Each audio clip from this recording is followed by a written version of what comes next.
Bienvenue sur ma chaîne, le développeur No. Déjà, aujourd'hui, qu'est-ce que j'aimerais vous parler? J'aimerais vous parler un peu d'une idée que j'ai eue et que j'ai faite. Voilà, une idée que j'ai eue, que j'ai faite, mais qui pourrait se transformer en SaaS. Je vais vous expliquer quand je vais vous partager mon écran. Mais déjà, qu'est-ce que vous devez savoir en fait? Pourquoi aujourd'hui tout le monde se met à créer des SaaS? Il faut savoir que tout le monde se met à créer des SaaS parce que nous sommes actuellement dans un boom avec l'IA. Les développeurs sont vraiment engagés. OpenAI a vraiment suscité de l'engagement auprès des développeurs. C'est ce que moi je pense en fait. Donc, c'est ce qui fait qu'aujourd'hui, tout le monde veut créer sa SaaS. Tout le monde veut avoir sa part du gâteau. Depuis que Benjamin Code a fait sa vidéo lorsqu'il a créé 1000 sponsors, ça fait que cela a suscité vraiment de l'engagement. Oh, c'est un truc que je fais depuis super longtemps. Mais moi, aujourd'hui, je suis en train de vous parler que j'ai une idée de ça. Mais je vais pas vraiment la réaliser parce que je voulais prendre cette idée-là pour participer à un projet de Google qui a été lancé par Google qu'on appelle Construire avec Gemini. Voilà. Donc, c'était mon but de pouvoir faire cela, participer avec ce projet-là. Même si je me dis que j'ai pas gagné, mais j'aimerais participer aussi à ce hackathon. Voilà. Avant de partager mon écran, qu'est-ce que je vais vous expliquer un peu? Qu'est-ce qui se passe? Faut savoir que comment j'ai réfléchi à cette idée. Souvent, je suis sur mon ordinateur parce que d'abord, faut savoir que lorsqu'on veut créer un SaaS, ce que vous devez savoir, il faut trouver d'abord le problème. Pourquoi tu le fais? Peut-être le problème c'est à ton niveau, mais cela aussi peut intéresser d'autres personnes. Mais lorsque le problème devient trop niche, voilà, parce que ce que je vais vous partager, l'idée de ça que j'ai créé, ce que je vais vous partager, c'est un problème un peu niche que les informaticiens, les serveurs, voilà, tous ces genres de personnes-là, les devs, les DevOps, peuvent vraiment utiliser. Ça, eux, vraiment que ça s'adresse. Eux, mais ils auront la capacité de le faire aussi, voilà. Donc, comment le SaaS va fonctionner? Comment j'ai trouvé l'idée? L'idée, c'est quoi? Souvent, je suis devant mon écran, je suis devant mon terminal, et puis, j'ai envie de mener une action. Tu vois, j'ai envie de mener une action, j'ai envie de faire quelque chose. Par exemple, tel que vérifier le nom, le système qui est installé sur ma machine, tel que vérifier, lancer une commande Docker. Voilà, lancer une commande Docker. Et puis peut-être que j'ai oublié la méthode telle qu'on dit Docker Compose. Peut-être que j'ai oublié la méthode. Voilà. Aussi, vous voyez, lancer certaines commandes un peu fastidieuses. Peut-être que lorsqu'on est sur Linux, il y a assez de commandes, des lignes de commandes à taper. Et puis souvent, c'est des commandes que nous avons principalement oublié. On doit partir sur Internet pour aller chercher tout et tout ça. Donc, qu'est-ce que j'ai fait? J'ai dit, ok, je pense que j'ai une idée, j'ai une solution à ce problème. J'ai une solution à ce problème parce que on voit que cela met assez de temps. Assez de temps, faut partir chercher, bidouiller. Et puis j'ai même une idée, mais de comment l'améliorer. Il y a une première version, on peut dire un MVP, mais je vais vous partager le code gratuitement. Voilà, je vais vous partager le code gratuitement. C'est pas un projet que je veux monétiser tout et tout. Voilà, vraiment pas. C'est pas vraiment ça. Et puis je dis que si vous partagez le code gratuitement, vous pourrez l'améliorer. Et puis cela peut... Ok, ok. J'avais cet élément-là. J'avais vraiment cet élément-là en tête. Je me dis, ok, comment je peux m'arranger pour pouvoir le faire? Comment je peux m'arranger pour pouvoir résoudre ce problème? Donc, je dis, est-ce que je utiliserai Python? Ok, je dis, ok, je passe sur Python. En fait. Je passe sur Python et j'essaie de voir un peu sur Internet quels sont les moyens de pouvoir utiliser le terminal, genre de pouvoir connecter une API à un terminal. Voilà, de pouvoir connecter une API à un terminal en fait.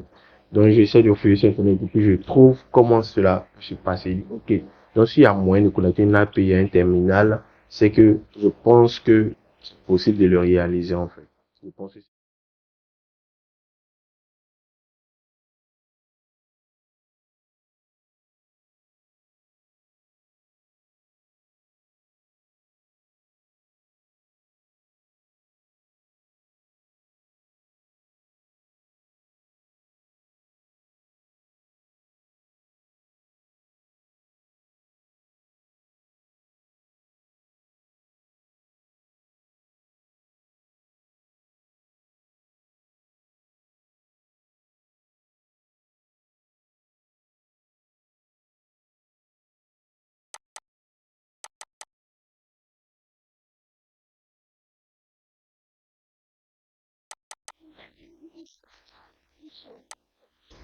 Voilà, je fais les importations qu'il faut.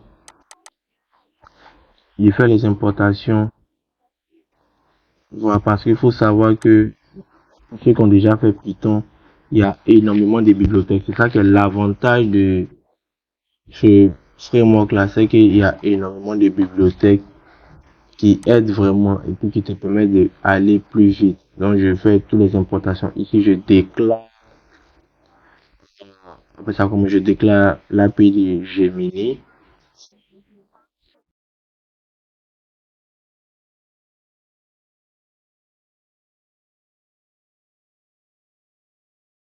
Voilà, et de toute façon, vous aurez le code. Vous allez voir un peu ce qu'il y a. Ouais, j'utilise l'historique pour pouvoir garder, pour pouvoir faire aussi l'autosuggestion, tout et tout ça. Tout et tout ça, j'utilise un try. Voilà, le user input c'est vraiment très important parce que si vous avez quelque chose qui est installé sur votre machine, cela va vraiment vous aider. Voilà, si vous avez déjà l'outil installé sur votre machine, ça va vous aider. Il va vous donner la commande qui correspond à votre machine, hein. C'est-à-dire que lorsque le prompt sera envoyé, il va récupérer aussi le user input là aussi pour envoyer tout ça à Gemini en fait. Et puis maintenant, en fonction de ça aussi, Gemini va se baser pour vérifier si l'élément est dans ton système pour te donner la bonne commande qu'il faut.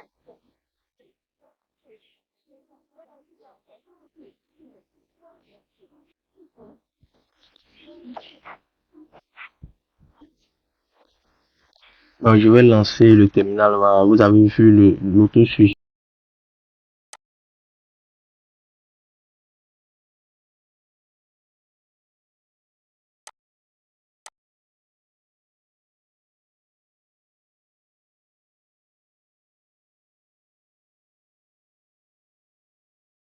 comme ça que j'avais mis. Je vais lancer la commande Docker pour démarrer. Il te demande, voilà, il te dit que la commande suggérée c'est Docker ou si tu fais 8 exécuter. C'était là en fait qui était un peu près mon vrai problème en fait parce que j'arrive pas à pouvoir exécuter directement le terminal. J'arrive pas à exécuter directement le terminal, la commande directement dans le terminal. Donc cela peut être un axe d'amélioration que vous pourrez utiliser dans le futur. Voilà. Si vous désirez améliorer en fait. Et si vous désirez améliorer le projet futur pour la transformer en SaaS, c'est quelque chose que vous devez prendre en compte.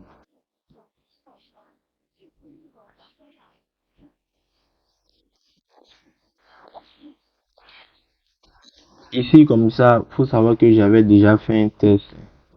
J'avais déjà fait un test, il m'avait mis une autre commande. Voilà, c'est ce qui est l'importance aussi d'intelligence artificielle dans tout ça. C'est qu'il peut changer à tout moment ce qu'il fait, ce qu'il dit aussi. Voilà. Donc, à ce niveau-là, je tente de faire pareil aussi avec lancer PHP, mais c'est pas ça parce que c'est vraiment pas la bonne commande. Donc, voilà. Vous avez vu cette idée de SaaS. Donc, maintenant, quels sont les aspects qui peuvent faire que cela peut devenir une SaaS? Je vous explique. C'est-à-dire que vous pouvez créer un site web où vous allez créer vous-même votre propre terminal personnalisable que les gens vont devoir installer sur les sites, sur les serveurs. Est-ce que vous allez proposer et puis vous allez limiter le nombre de prompts. Voilà, vous allez limiter le nombre de prompts que les utilisateurs peuvent envoyer. Pour un tel montant, vous pouvez envoyer tel nombre de prompts, tel nombre de messages. Et puis, je ne vous ai pas montré le fichier historique, mais dans le fichier historique, vous avez la possibilité de lister les historiques. Et puis, comment vous allez pouvoir gagner de l'argent? Comment vous allez rendre les gens efficaces?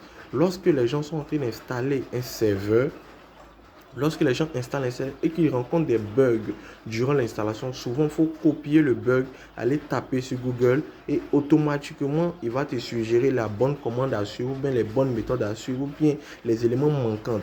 Or, avec le fichier historique, vous pouvez prendre le fichier historique encore pour ramener directement sur le terminal. Voilà. Et puis, Gemini va analyser le fichier historique et puis va te dire que voici ce qui se passe en fait. Or, voici la prochaine commande que tu dois suivre.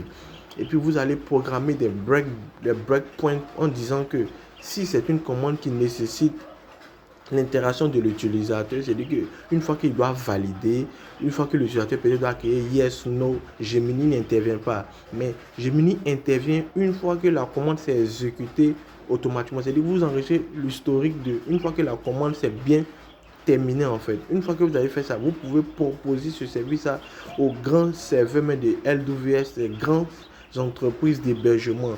Voilà, ces entreprises d'hébergement, lorsque les utilisateurs, il y a un côté terminal où les utilisateurs peuvent accéder en SSH. C'est-à-dire qu'automatiquement, l'utilisateur peut venir dire que déployer tel élément, tel fichier. Parce qu'il faut savoir que je n'ai pas fait un exemple, mais si je dis que j'ai un fichier qui s'appelle XY et que je veux copier sur le bureau, cela, je lui passe tous les paramètres, il va me donner la commande directement pour copier ce fichier et que le fichier va se copier. Si je voulais faire une installation de tel élément, il allait me donner la commande là pour le faire en fait. Voilà, si comme dans que j'ai tapé installer PHP, il avait précisé peut-être Windows, voilà, parce que il a suggéré Linux, parce qu'il faut savoir que c'est une intelligence artificielle. Souvent aussi, il faut améliorer ses prompts.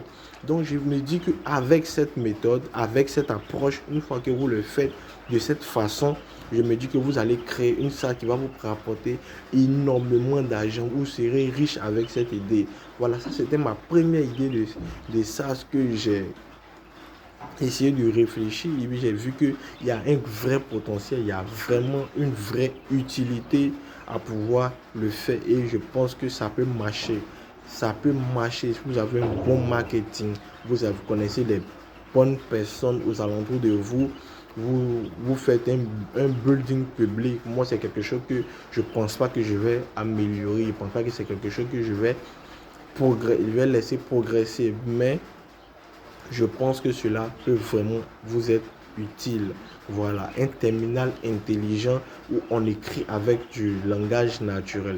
Donc, n'oubliez pas encore de vous abonner et n'oubliez pas de vous abonner parce que je vais vous présenter encore une autre idée encore de SaaS que j'ai créé. Voilà, que j'ai créé, mais que je ne vais pas aussi monétiser. C'est possible de légaliser. Donc, je passe sur mon écran d'ordinateur et je vous explique.